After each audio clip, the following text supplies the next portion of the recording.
quarta BE, ITC Calvi. Giagia Chen, ITC Calvi, terza BE.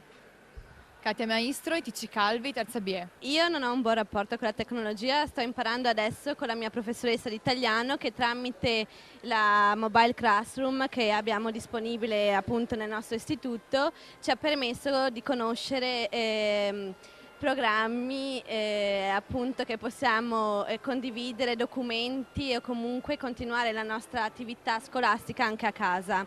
E quindi adesso diciamo che sono diventata più brava nell'utilizzare il computer.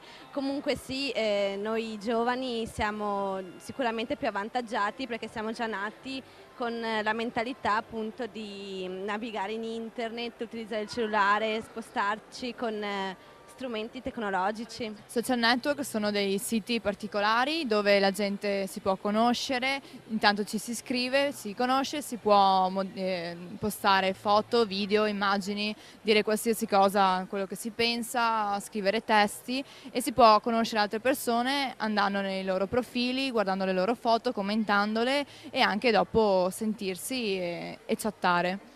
E ho scelto nella mia esperienza ho conosciuto molte persone anche importanti adesso nella mia vita tramite questi social network, fra cui Netlog, Facebook è ormai conosciuto in tutto il mondo e quindi sono un mezzo di comunicazione fra i ragazzi.